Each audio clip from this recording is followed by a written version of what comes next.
The Hubble Space Telescope was launched into space with expectations that it would revolutionize our understanding of the universe. But the blurry images Hubble sent back quickly became a major crisis for America's space agency.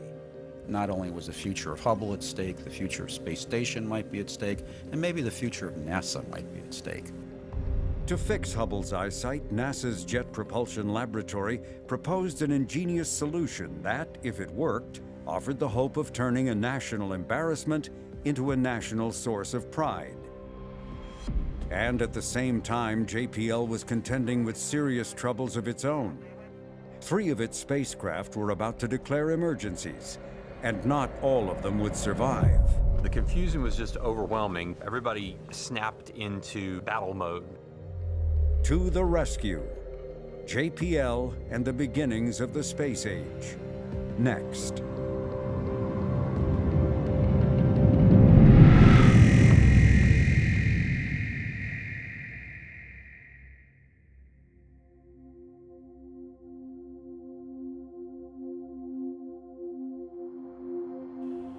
Houston, CDR, how do you read? CDR Houston, good morning, Lauren, you're loud and clear. In the spring of 1990, NASA was in final preparations for the 35th mission of its Space Shuttle program.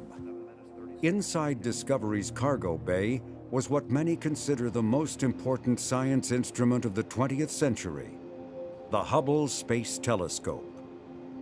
The telescope represented nothing less than the beginning of an entirely new chapter in astronomy science. T-minus 10, go for main engine start. We are go for main engine start. 6, 5, 4, 3, 2, 1, and Space Shuttle Discovery with the Hubble Space Telescope, our window on the universe.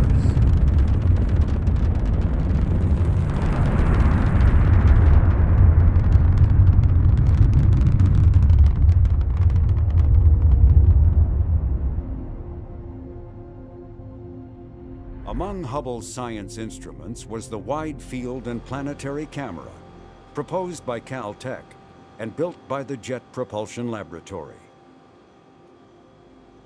Wide Field stood for the camera's ability to capture broad swaths of the night sky. The camera was also designed to be able to switch its focus over to planets inside our solar system. The camera's descriptive but unwieldy name was soon reduced to its acronym, WFPIC. It was this camera that promised to deliver breathtaking scenes of the cosmos. But a month following Hubble's deployment, astronomers were shocked by Hubble's first light images. I came into my conference room on Monday morning, and they had all these people sitting in the conference room from Marshall, which was responsible for building Hubble, with sad faces, and they told me we had spherical aberration on Hubble, and I'm not an optical astronomer. I didn't even know what it was, but I knew it wasn't good. Spherical aberration occurs when light rays do not focus sharply on a single point as intended. The result is a blurry image, and in the case of Hubble, a public relations disaster. I remember the day of the press conference. It was June 27th, 1990, a day that shall live in infamy for me personally, because I was the lucky soul at NASA headquarters that got to tell the American press about all the science we wouldn't be doing. Good afternoon. Welcome to NASA's Goddard Space Flight Center. Today we'll give you an update on the status of the Hubble Space Telescope.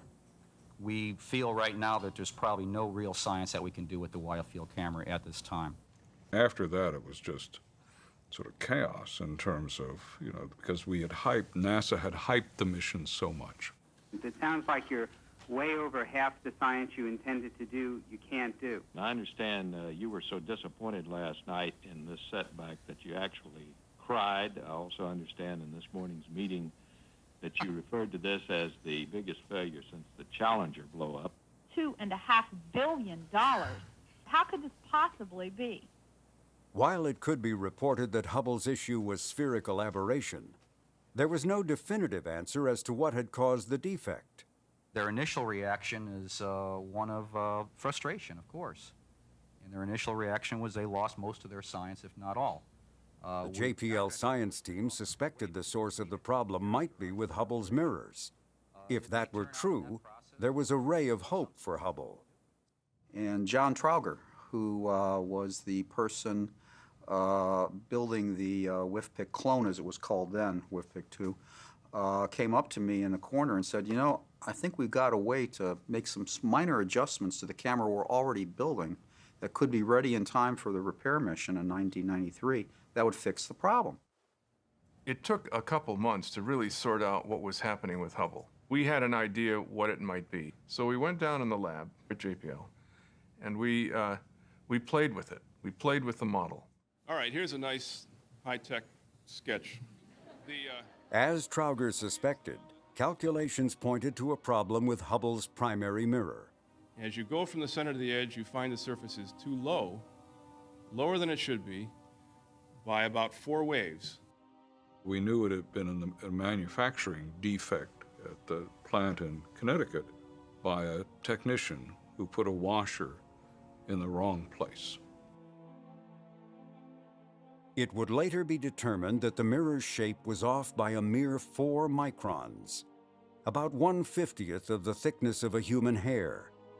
The result was the equivalent of getting the wrong prescription for a pair of glasses costing $2.5 billion. But knowing the precise amount of the error opened up the possibility of a remedy. And I said, well, John, are you absolutely sure about that? Because I'm going in front of the cameras in like 4 hours, and do you want me to say anything? He said, we're very confident. We've studied this, and we're sure we can do it. So that gave me a glimmer of hope. So at the press conference on live TV, I had to talk about all the stuff we wouldn't be doing, but I ended the press conference saying, we think we have a fix for this, and we think it can be ready by December of 1993. In the meantime, the telescope would be ridiculed everywhere. Hubble quickly became synonymous with trouble. I remember giving a talk to some young kids. They were kindergarten kids, really young kids, about the wonders, Hubble. And I said the word Hubble, telescope. And it was like I was Jay Leno. Everybody laughed. They didn't know what it meant, but they knew it was funny. The pressure of saving Hubble's reputation and the bulk of its visual images rested entirely on JPL's proposed solution. But as the lab took on this challenge, it was about to be confronted with problems of its own, beginning with a spacecraft on its way to our nearest planetary neighbor.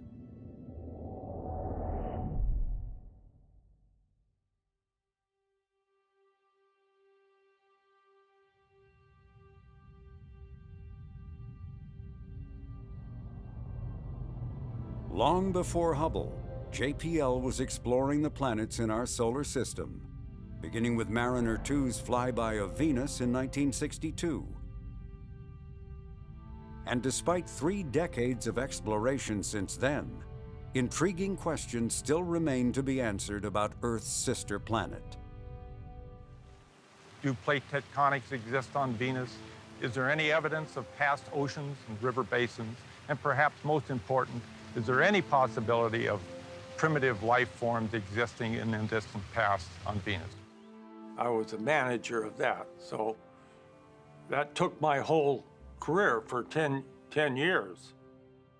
In past planetary missions, we have used conventional television imaging systems to construct and acquire the basic image data. Because of the clouds of Venus, we cannot use such an instrument at Venus. We must use a radar which can penetrate the clouds and provide the illumination necessary to get a radar image. It was a multi-purpose mission, complex, expensive. Headquarters said, you gotta cut the cost by a factor of 2. And we essentially started from scratch. At today's meeting, I would like to go over the advantages and disadvantages of the 2 types of flight paths to Venus. To save the mission, All of the science instruments except radar were eliminated. Then the spacecraft itself was reimagined as a patchwork of leftover parts, all to be cobbled together by an industrial contractor in hopes of further reducing costs. The components came from the Galileo mission to Jupiter, Mariner 9 that had traveled to Mars, and the Ulysses spacecraft sent out to observe the Sun. Parts also came from Voyager, including a test model of its main antenna, which had to be brought back from the National Air and Space Museum. Officially, the spacecraft was called Magellan. Some engineers nicknamed it Salvage 1. But this spare part strategy ended up being more expensive than hoped. Then the loss of the Challenger shuttle caused major delays, adding to Magellan's price tag. So we had to descope the mission again. We had to take out all the redundancy in the spacecraft, so it was a single string, and on and on and on, lots of things. By the time of Magellan's launch in 1989, the budget had nearly doubled to $500 million.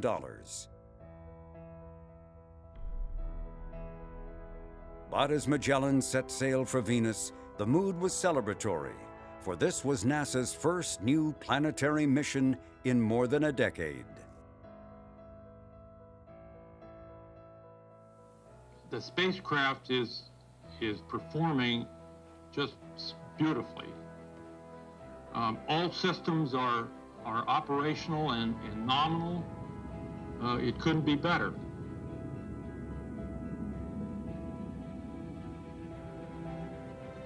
Mr. Graffiti, can you give us an idea of the mood in the Mission Control Center after the Magellan and the IUS separated?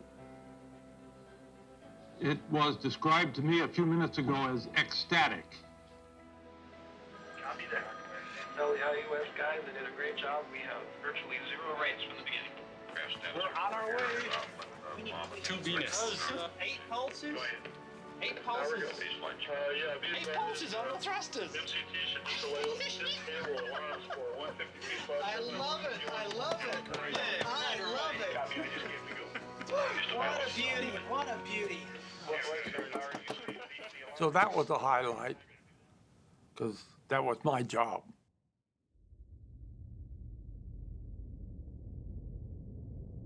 After getting Magellan aloft, John Graffiti retired.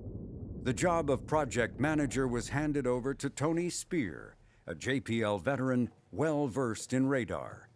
Good morning, and thank you for coming. It's nice to know that some of the press is still interested in space, and not all. He and his young team had expected the 15-month journey to Venus would be a relatively quiet time, but problems quickly began cropping up. We were looking forward to, after launch, what we called quiescent cruise, because we really didn't have a whole lot planned during the cruise period. But unfortunately, we started having problems, and there were a lot of problems during cruise. Magellan was bombarded by 3 major solar flares. The spacecraft was also suffering from overheating, a serious concern given how close to the sun Magellan had to fly.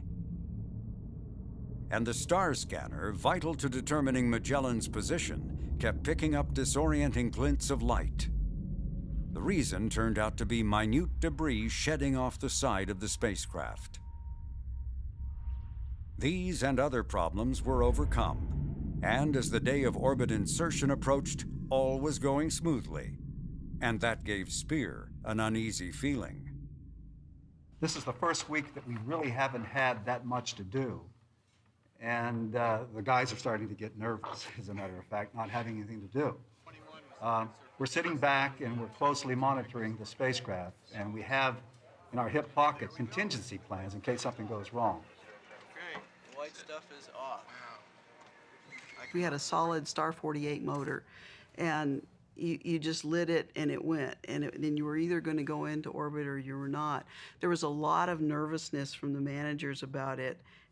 If the rocket doesn't fire, we become a flyby, and that's no good.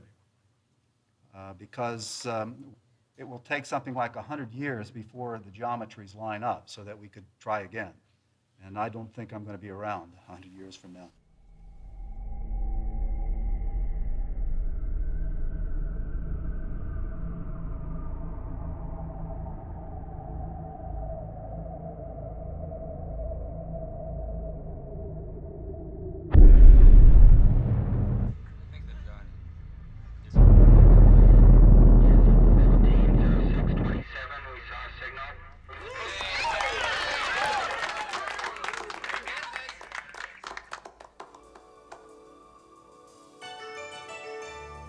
Good morning. It's 10:15 California time, and even though it's raining outside, it's impossible to wipe the smiles off the faces of the people in the Magellan Project, because the good news so far is that it's been all good news. We have successfully gotten ourselves into orbit around the planet Venus. We have successfully discarded the spent solid rocket motor casing, and we're now prepared for a successful in-orbit checkout and on our way to a successful mapping.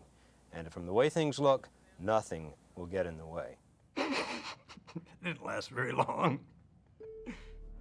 1 week after orbit insertion, Magellan, without warning, went silent. I mean, maybe this was because it was a low-cost mission. I don't know, but Magellan had its share of problems. I was on duty as the telecom engineer at the time. The spacecraft the computer just stopped functioning. We did everything we knew how to do. We called out frequencies, we looked for it. It was incredibly frightening. I'll make a brief statement, and then we'll open for questions. The next morning, a hastily organized press conference was convened to share what little was known.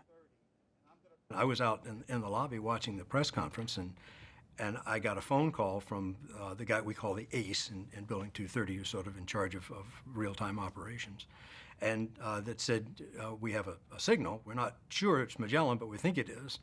So I wrote down on a piece of paper, and in the middle of one of Tony's long stories that he was telling the press, I ran up to the stage, and so Tony said, "I've just received a message," and of course Tony had, more than a little bit of entertainer knack too, and so he played the game, and so we developed a little bit of excitement there. And if we can bring, okay, Steve, you have something more to say? Well, John's going to come over as soon as he's seen enough telemetry to tell more, but it is Magellan. It is Magellan. Both TWTs are off. Now, this wasn't rehearsed, by the way, okay? We're just trying to scare him. However disorganized a briefing, no one could fault the Magellan team for not sharing all that they knew as soon as they knew it.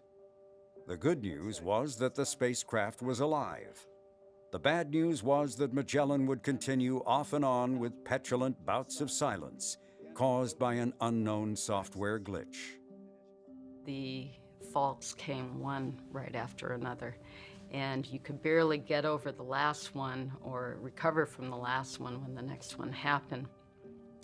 It got particularly scary, which I think it was about the fault number 4 was when the first walkabout happened. And we used that term to describe the spacecraft basically just turning away and deciding not to talk to us anymore.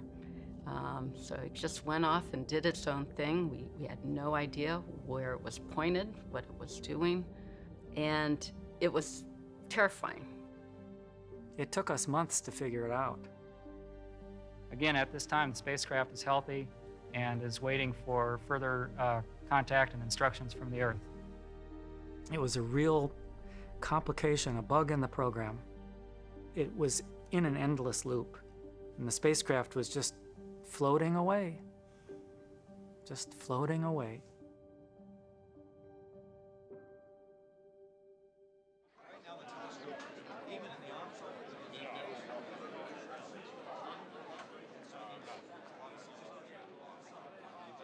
Among those in attendance at JPL during Magellan's orbit insertion event was Caltech professor Ed Stone. Stone was highly respected for the job he had done as the chief scientist for Voyager. These congratulations were for the announcement that he was about to become the next director of JPL. What can you say? We're in business, right? It's in orbit, so I think it's the first of a series of events we've got coming up now the rest of this year, which are getting us started on the 90s. We have a real decade of exploration ahead of us. Stone signed up for the job believing a bright future was just ahead. He soon would be surprised to learn that the outlook was not nearly as rosy as he had been told. It was a big shock because I had thought that the opportunity was to fill this funding wedge with a lot of new, wonderful missions. And in fact, the challenge was to take no funding wedge and create, even so, new opportunities for science. And so it's a totally different job than I imagined I would have.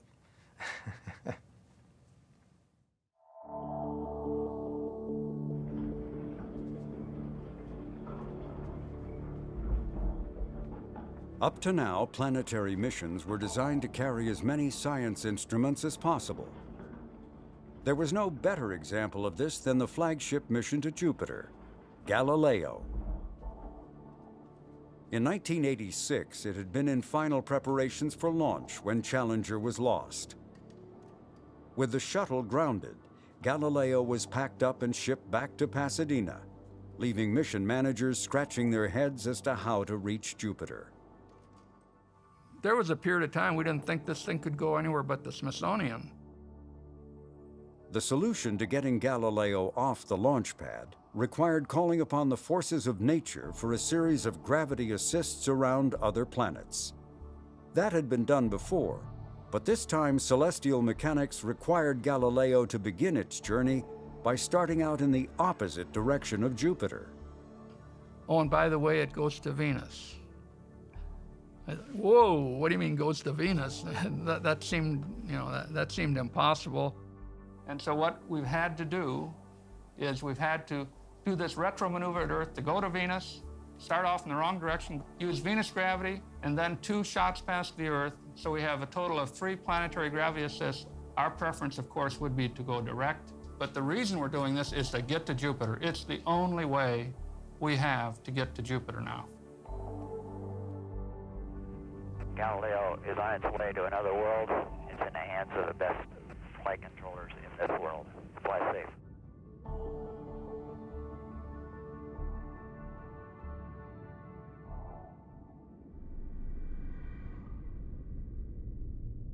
Unlike Magellan, the journey to Venus was relatively uneventful for Galileo.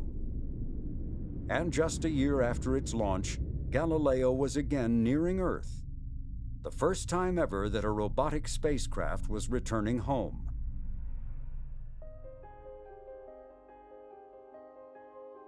This was an opportunity to conduct measurements of our own planet and to give serious consideration to a whimsical question.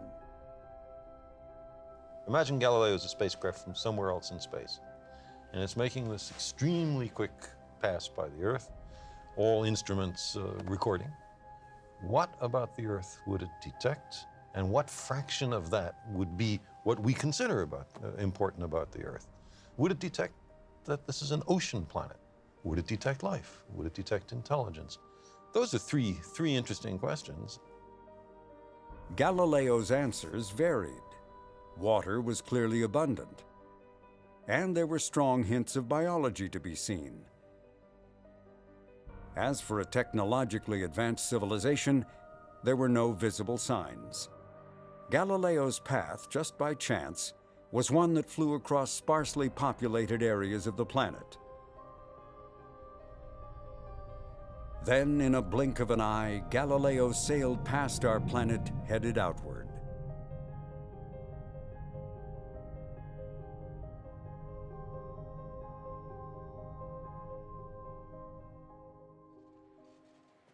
Now, for the first time at a safe distance from the sun, Galileo could open up its delicate antenna and begin transmitting science observations at a higher data rate. There were concerns about opening the high-gain antenna too close to the sun because some of the materials it was made out of might get too hot and then make the antenna not function properly. Engineers expected it would take 2.5 minutes to open up the antenna. Instead, the drive motor strained for 8 and then gave up. Did you guys change the systems page? Yeah. Just now? Kurt, did you guys change the page?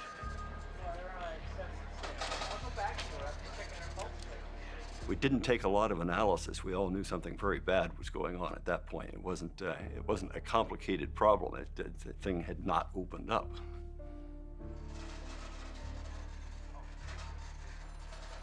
Without the antenna, the flow of science would be no better than a trickle, from a transmission rate of 134,000 bits per second to a mere 10.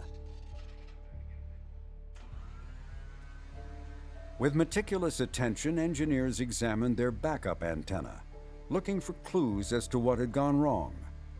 First thought, which lasted for a few days, was, well, can we fix this? And the engineers spent a lot of trouble times trying to figure out exactly what they could do to fix it, because it's probably not actually anything too badly wrong with it, but you couldn't get up there and shake the blasted thing and make it open. The search zeroed in on the possibility that restraint pins connected to the umbrella's ribbing had failed to release. As to why they were stuck in a rut, there were a number of theories. Had the bumpy road trips back and forth between California and Florida caused a misalignment? Had lubricants surrounding the pins dried out over 4 years of storage? Engineers had worried that leaving the spacecraft stowed away for so long might degrade critical parts, but no thought was given to a task as low-tech as lubricating pins. Most of the solutions they were working on had to do with things like heating it up, cooling it off, or shaking it. It turns out we make our spacecraft so they're not very easy to shake. You don't want these vibrations. We began realizing that there was probably a reasonable probability the antenna might never open. News of Galileo's stuck antenna occurred just a year after Hubble's vision problems were announced. Next came word from Washington of budget cuts. All of NASA, it appeared, was in danger of going bust.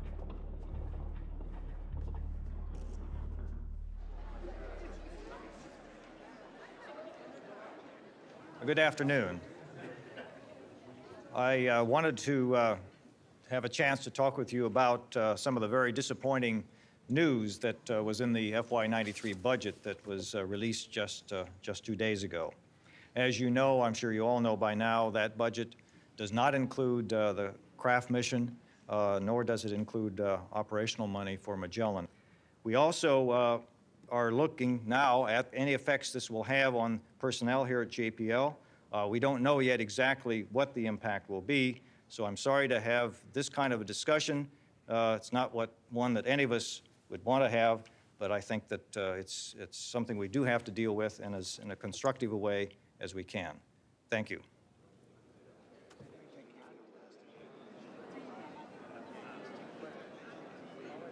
And there was more change in the air. Within weeks came the announcement of a new administrator for NASA, and Dan Golden made no secret that he intended to shake up an agency he believed was over-promising and under-delivering. Planetary missions can take a decade to plan, another decade to build, and another decade to get to the destination, and God knows who's going to be around to collect the data by the time that ends. How can we do everything better, faster, cheaper? We need to stretch ourselves and be bold and take risks. And yes, it's safe to take risks at NASA once again. We cannot play it safe. We've got to be bold, and when we're bold, we'll have unbelievable results. NASA Administrator Dan Golden would soon have another example to buttress his dislike for large and expensive spacecraft. But Mars Observer would also be a lesson in the pitfalls of embracing bold new approaches. I inherited a lot of things with Mars Observer, and At the time, I thought they were kind of bad ideas, but I was stuck with them, and then in retrospect, they turned out to be really bad ideas. Liftoff of the Titan III rocket with the Mars Observer and America's return to the Red Planet. Instead of building Mars Observer from the ground up, NASA, before Golden's arrival, had directed JPL to oversee the conversion of a commercial satellite originally designed to orbit the Earth. Going through the sound barrier looked very good. So the idea was there are pretty much routine processes now for building spacecraft for the Earth. And why don't we pull a spacecraft off, modify it only slightly, and send it to Mars? And we'll put our instruments on board, we'll compete for the best instruments, and we'll fly them, and it'll be cheap. Both solids look good. Data coming in here to the Mission Director Center shows we have a nominal flight. Converting an Earth satellite had looked promising on a spreadsheet. But operating in deep space was different. You have to provide a science platform that will house more science instruments than an Earth orbiter. You have to have a planetary telecommunications capability. You have to have bigger solar array. You have to have onboard propulsion capability to get into orbit. The launch vehicle is not going to put you in orbit there. You're going to have to do it yourself. These kinds of adaptations and changes meant that the budget for Mars Observer eventually soared to nearly $1 billion, more than 5 times NASA's hoped-for price.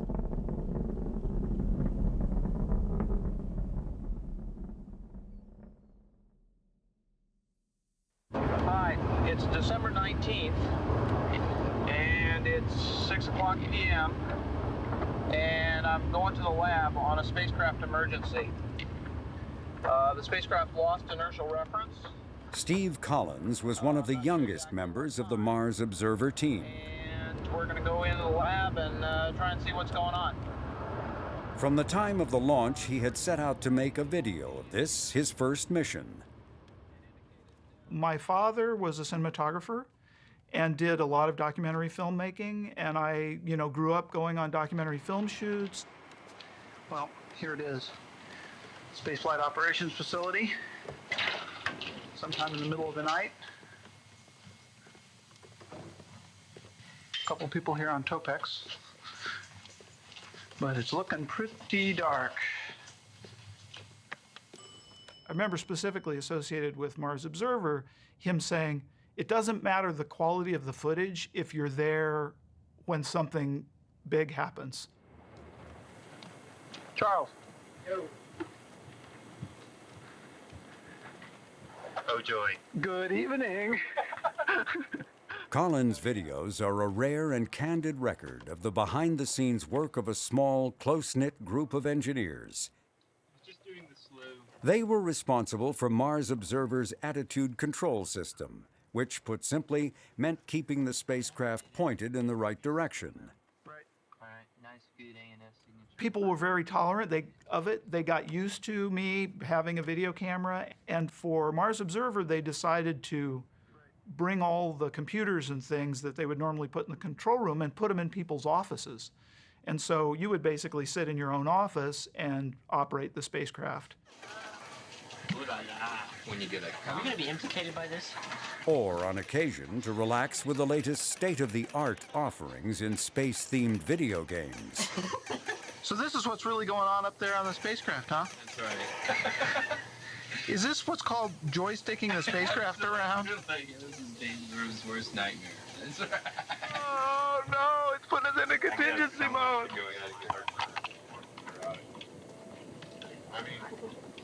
This is what it looks like when you're in contingency mode.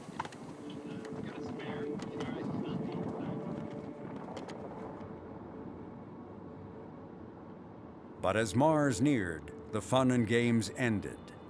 Next up was Mars orbit insertion. Ready, Charles? Ready for what?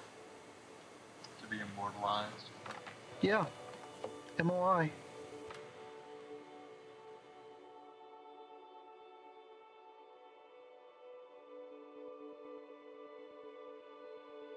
In this picture, Mars has the clearest atmosphere that any mission to Mars has ever seen. And I think every day for the next week, our hearts will be beating a little bit faster.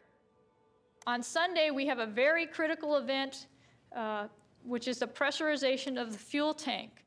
If something were to go wrong with the pressurization, either the tanks for some reason get overpressurized or they don't get pressurized at all, we cannot perform the Mars orbit insertion burn. So this is a very critical activity which will occur. Pressurizing the fuel tanks had long been a worry. There was a history of leaks involving the regulators of the fuel lines on other missions. And there were trade-offs between pressuring the tanks soon after launch or later before orbit insertion. Engineers chose the second option.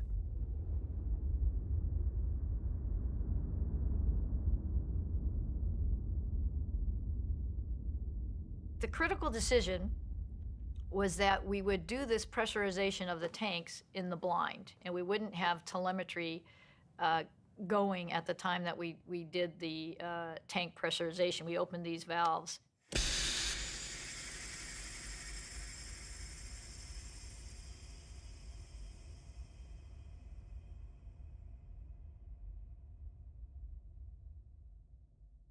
Okay, they're searching for a downlink in SSI. What? What? Says who? In SSI? No. I don't think so. So the immediate response to not having communications with the spacecraft is, it's probably just another, simple problem. It'll take them a half hour to get it figured out and we'll be fine. Well, whatever they're doing now ain't working.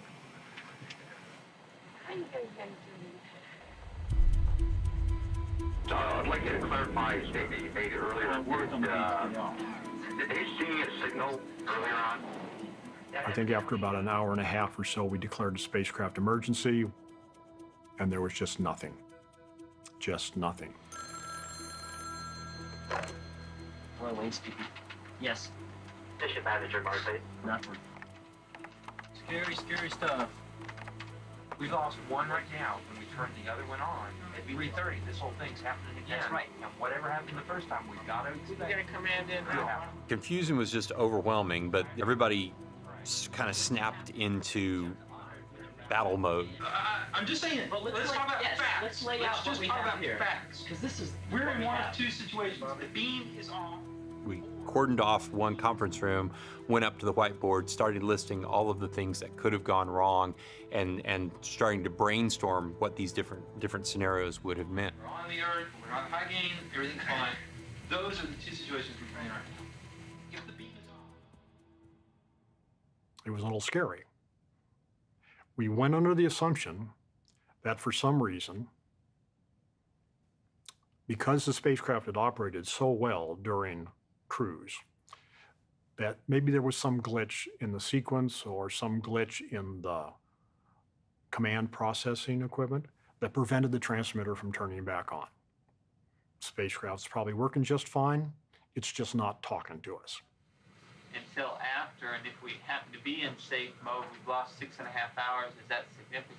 It is significant. I think that's It is 10%. 10% of the time to MOI. All the time knowing that, because this is a solar-powered spacecraft, that if the solar panels aren't pointed at the sun, you're draining the battery. And eventually you won't get any signal back, even if it could operate, because your battery is dead.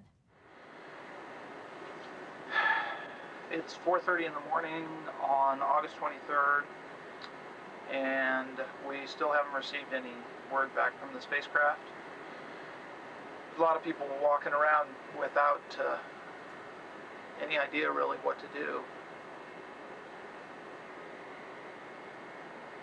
It's really tough.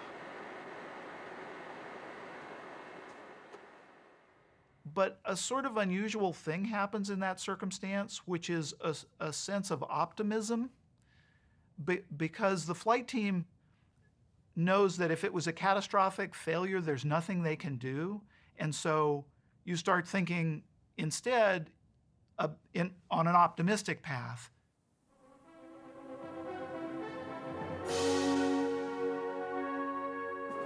Not willing to believe the worst and hoping for the best, JPL's plans to provide live TV coverage of the orbit insertion event went ahead. We have had a problem over the weekend, what we believe to be a communications failure, in which Mars Observer has not been downlinking or radio transmitting information to us. And this is Charles Wetzel, who we're going to talk to about what we're going to see with the signal. Hi, Charles. Hi, Steve.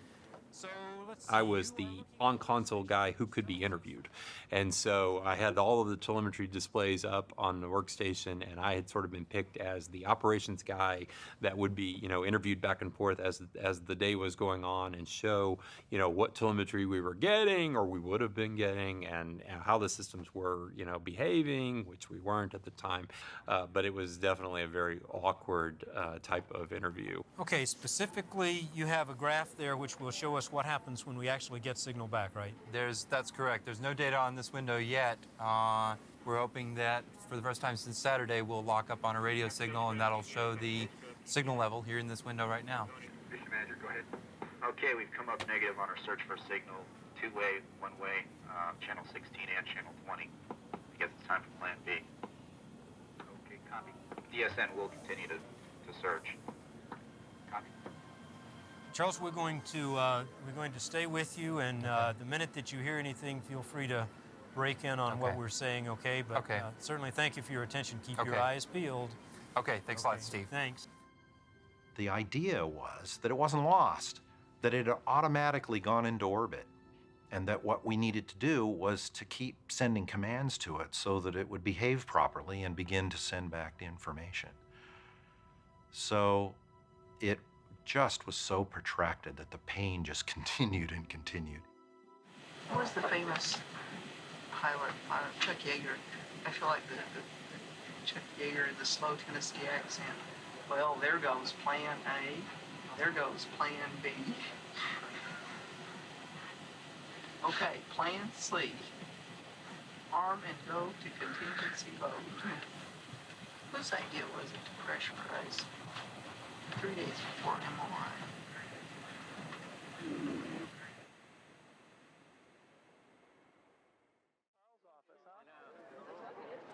There were now demonstrators at the gate of the lab. Inspired by this image from the previous mission to Mars, they were convinced that Mars Observer's silence was part of a government cover-up to hide from the public knowledge of an ancient Martian civilization.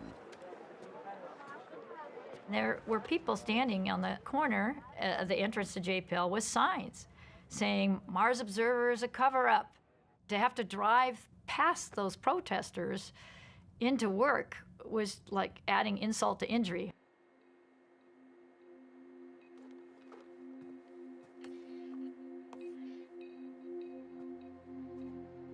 Last night, you made the statement that you and your engineers have a strong emotional attachment towards the Observer project. Today's lack of communication with the probe, how has that affected the emotions there? Well, we're still working really hard. Do you say, though, we give up? We have not given up. We know there are more I know questions. that, but at which point do you say... We know there are more questions, but Glenn does have to get back to the operations area. I'd like And to I say recall one day, after maybe day 5 or 6, of saying to the national media, it's going to be okay. We got the greatest people working on this thing. We're going to figure it out. I remember John Cassani intercepting me as I'm walking out the door. And he said, Glenn, one of these days you're going to have to admit to yourself that it's gone. We've experienced a great disappointment this week with the loss of communications from Mars Observer. The laboratory hasn't had a total loss of a spacecraft in 22 years.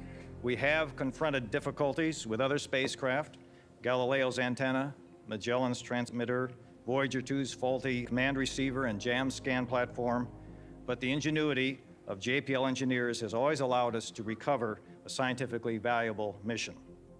That record of success has made the sending of complex machines across the solar system seem easy and less risky than it really is.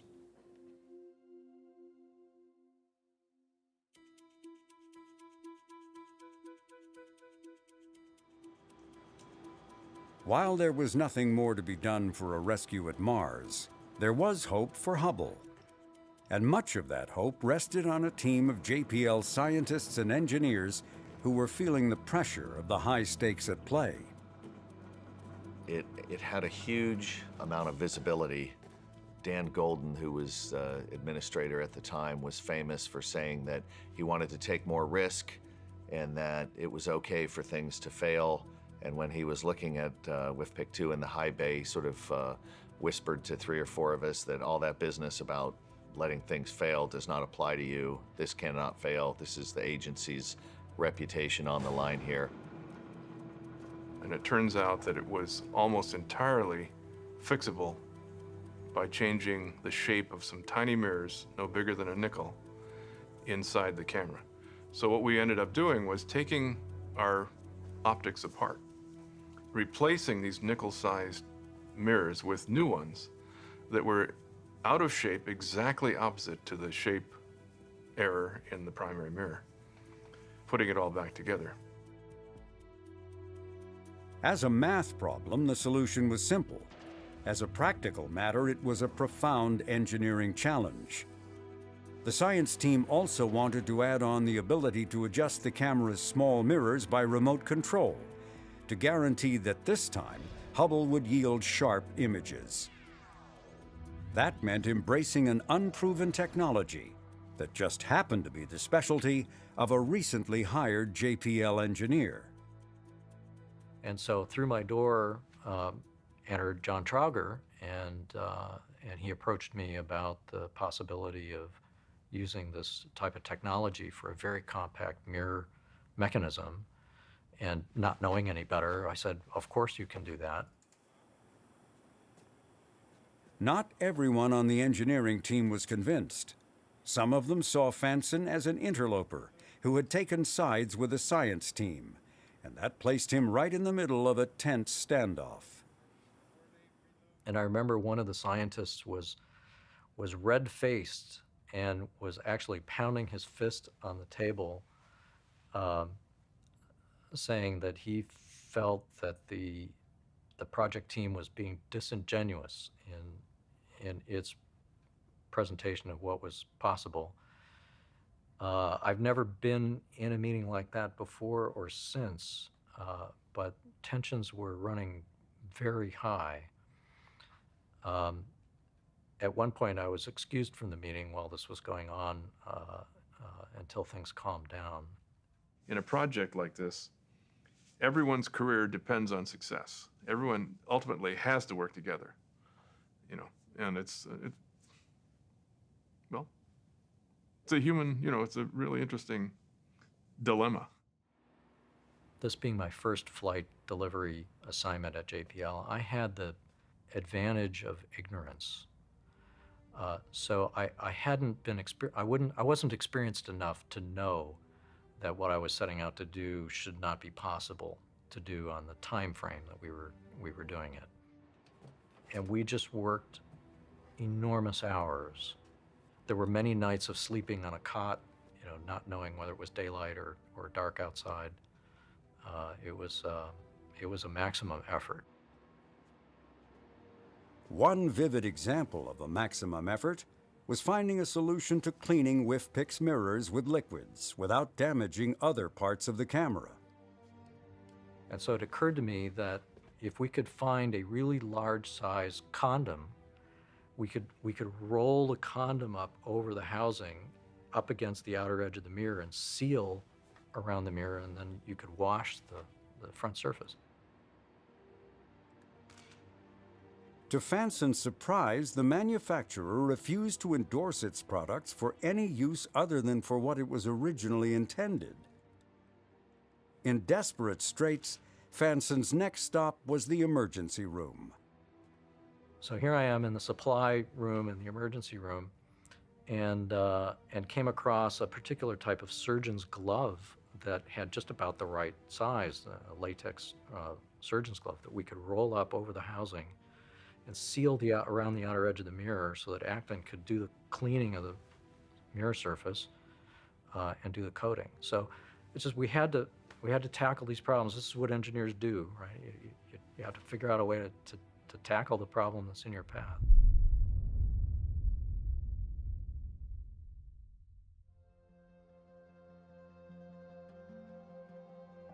Endeavour, you've got to go for capture. The Hubble rescue mission launched into space on December 2, 1993. On board Endeavour were a crew of 7, the WIFPIC Camera 2, and a corrective optics package called CoStar to fix 3 of Hubble's other science instruments. Houston, Endeavour has a firm handshake with Mr. Hubble's telescope. Rescuing Hubble would require 11 days in orbit and a record-setting 5 spacewalks. So, Houston, we are inspired. We are ready. Let's go fix this thing. No previous shuttle mission had ever been so complex.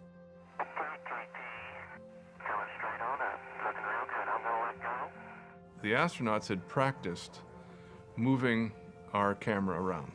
They'd been to JPL a number of times to look at it, look at every little fixture, every latch, and in particular to be very, very, very cautious about the one exposed piece of optics that we had in our camera. Extremely vulnerable. If you bumped into it, it would end our mission. So nice and easy. Looks beautiful. And Houston copies. Good news. I would say the most surprising thing about this experience was that there were no surprises. Everything went just about exactly the way we thought it would. You can do things in zero-G that you would never dream of, right? Yes, sir.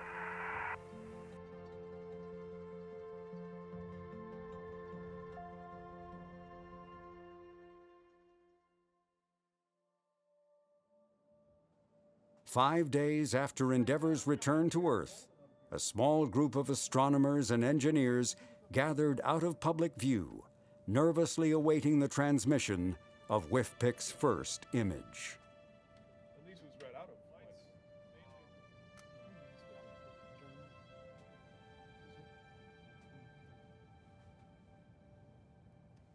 Hey! Right there! Oh! Get it! Wait. Oh, no, go. Yeah, let's get bring it up. Bring it up. And what we saw was a bright star that was well corrected. We knew immediately that we had done it. Oh! This is the first image of Cheers. Cheers. We'd done everything that we thought we had to do to prove, to ourselves that it was going to work. But there's no substitute for seeing that it actually did work.